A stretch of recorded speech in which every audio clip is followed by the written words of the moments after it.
Catherine Jarez here. Pronouns are they, them, and theirs. I am a professional psychic, and I also am a professional brow artist. And Psychic Brows is the channel where I combine both. I want to thank everyone who joined us for yesterday's episode in this week's series of being a psychic in a non-psychic job. And yesterday's episode, we kind of went over when somebody is a psychic and when they're not in their psychic job, are they reading you all the time? And I went over for how, for me, that's just not the case. Today, we are going to be exploring the topic popcorn and permission.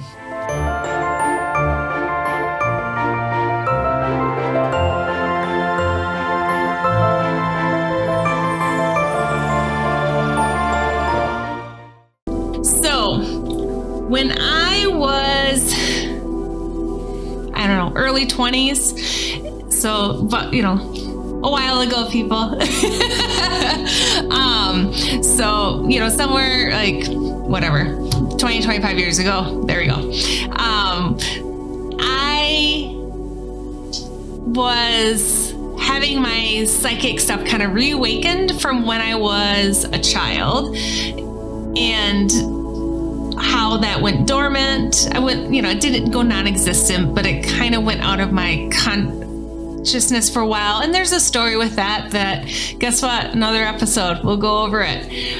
But what had happened was when I was in my early 20s, that started to pop up for me again. And that's where I get the term popcorn, because I would get these little unintentional, unplanned, uncontrolled psychic burst that just came out of nowhere as far as I was concerned, or anyone who was, around me or on the receiving end of it was concerned. And so I called it popcorn because it was like pop, pop, pop, pop. And it was always startling to me or the person I was with. And I didn't like it. I didn't like it at all. I didn't have a good relationship with it to that point. There was a reason it went dormant for so many years.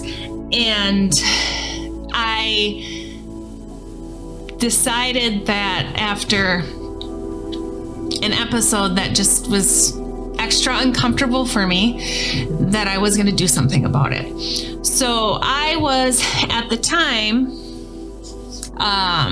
working in a spa, and I went to take a new client for a relaxing service. So I used to also be a massage therapist for a number of years as well. And I went to get that client, and it was somebody I'd never met before. And I did the typical, "Hi, how are you?" And they responded with, "Oh, not so good. My son is really sick." And it came right out. I said, "I am so sorry to hear that. I know it's really tough when it's the pancreas." And they whipped their head at me and they said, "How did you know it was the pancreas? I didn't tell you that." And I said, and I realized what happened. And I said, "Oh," I tried to fluff over it. And I said, "Oh, you must have said it." And they did that. No, I didn't. And they gave me that look like of distrust, and that they were sizing me up, and fear, those things were all part of it. And again, I just tried to fluff over it and said, "Oh, no, you must have. Okay, and then move it along. Let's go start the service." And let me just say, the most uncomfortable service for both parties involved probably ever. I had someone on my table laying face down, rigid as a board, every muscle in complete tense mode. And even though they were laying face down and I couldn't see them, it was like their spine was full of eyeballs watching me. They didn't want me to touch them, and I certainly wasn't feeling comfortable in that moment as well. That was the tipping point for me. It wasn't that it was any significant more or less than all these other popcorns that had come up in my life, but it was the moment that I said, I'm done with this. I'm done with this. It affects my life negatively. It's affecting my job now. And I didn't have anyone to talk with about it. I didn't know anyone who lived it. Just, nope, I was done. done. So I started seeking out reading and things of that form so that I could try to learn more about it. And I sought out a class, developing your psychic ability, basically 101 level, beginners. And I sought this out. I signed up for it with the sole intent that I was going to learn how to control this so I could get rid of it. That was my goal. I did not want it. And needless to say, after 16 weeks or whatever it was, once a week where we met, I encountered other people and I met other people, and I always sat in the last row. And typical me, just because I am this way anyway, but I kept to myself.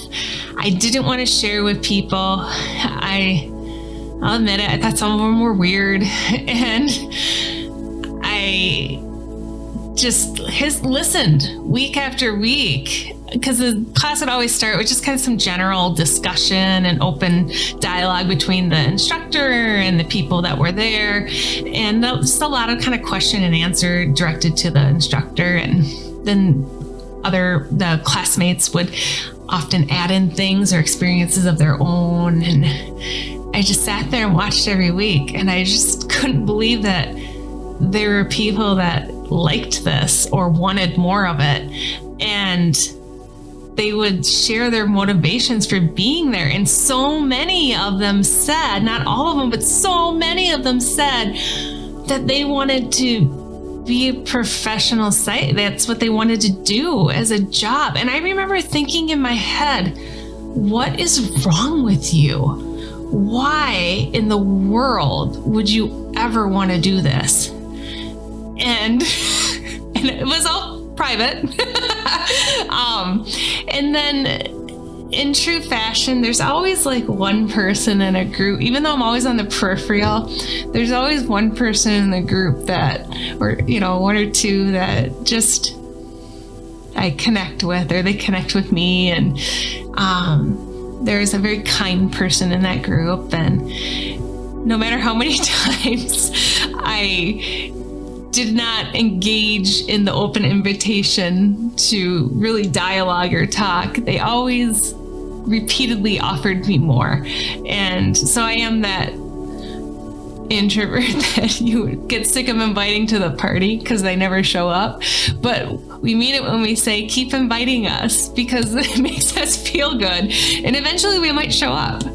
So there was a kind person that I connected with. And then we always did these exercises every week. And so I would be with other people too and start to do some of these things with them. And then over the course of time, it just naturally evolved into what it evolved into. And I learned that, okay, maybe it's not so terrible. And I was appreciative as well that there were people with different religious background or faith backgrounds, I should say.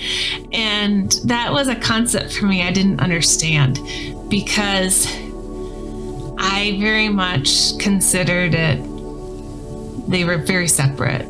But it was as if when people think you have to be one thing to be another, I don't know, you can't be punk rock while being total anarchist, or for me, I don't know, maybe that one's true. I played in the punk band for years, and I guess I don't fit that role either.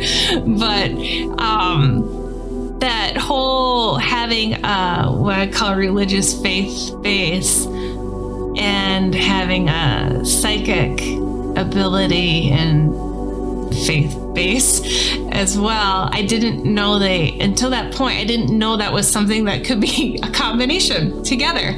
And so there was a lot of things that came out of it well. And a lot of delayering for myself because I had those reasons for when I was younger, for when it went dormant, and stories for another time.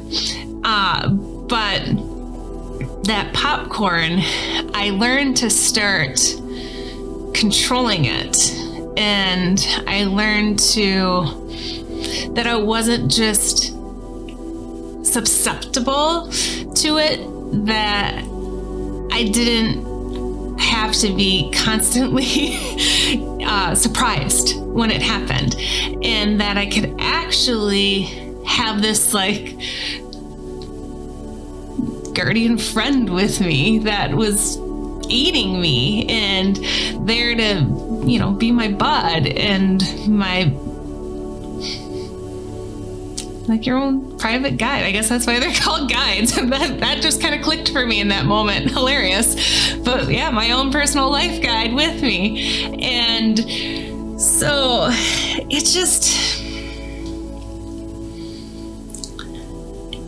it was an amazing thing to work through. Then what I find is I start to accept this, but I just want to say also, this took years. Okay. This didn't happen just over 16 weeks. It took years. But as I got more comfortable, and trust me, I wasn't working as a professional psychic then. I've only been doing that for about 10, 11 years. Okay. As I got more comfortable with it though, it's like any other thing that you start to learn more of, that you're excited to maybe do it more or talk about it with people. Or it starts to become part of your life in a way that without realizing it, you talk about it with people. Yeah. And that's where I add in the popcorn and permission, because it's like when you're new with anything, like you feel like, okay, I got this. And then you encounter something and you're like, I don't really got this. Or maybe in the moment, you don't even realize that that's where it is right now. So there's some naivety with it, some immaturity with it. And I think it's important that popcorn and permission, that permission piece is, all right, great. You're learning to control it, which is, in my opinion, it was great because I thought it was terrible what it was like before.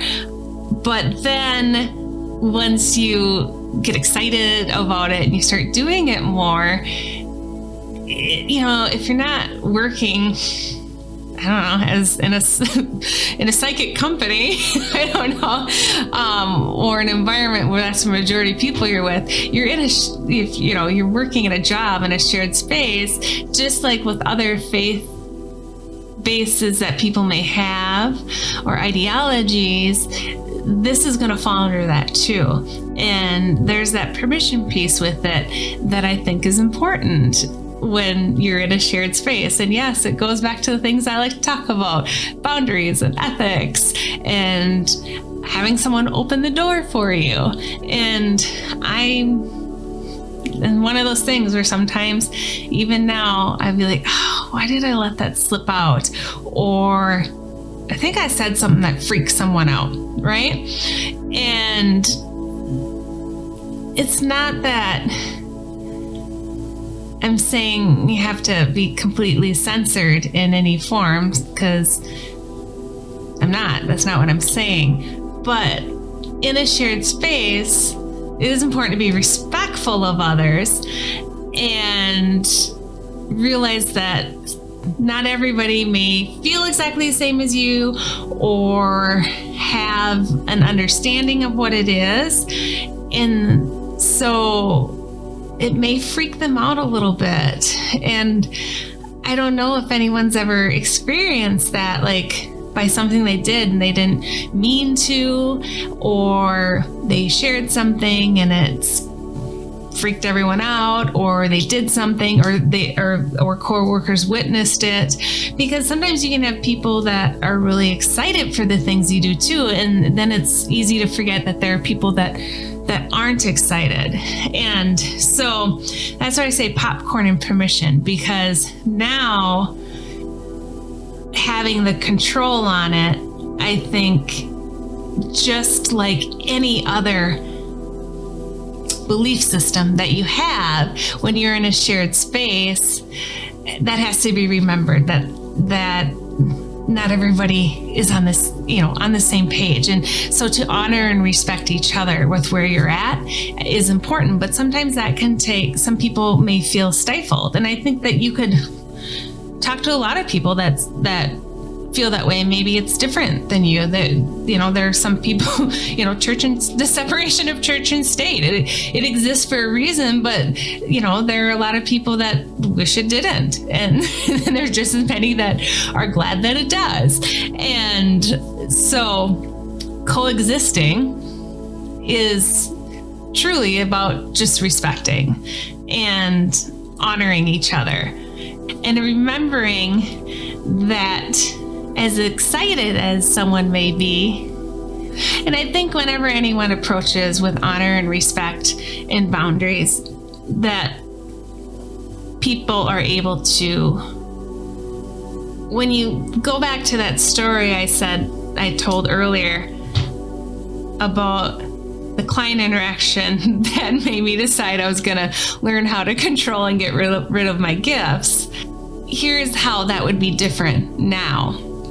If unintentionally I picked up on that, even with the boundaries I like to keep in place, I would take that as a message from my guides, in that, not that I'm necessarily going to say to them, I'm so sorry, I know it's difficult when the pancreas is involved, but instead not say any of that, specifically say, I'm so sorry, but have that knowledge of who you're dealing with, that they're in an incredibly vulnerable and sensitive state, so that you can adjust your behavior accordingly, because that pancreas issue that their child was dealing with was terminal. And so having that message with it doesn't mean necessarily saying it out loud. When it's about learning what you're supposed to learn from it, so that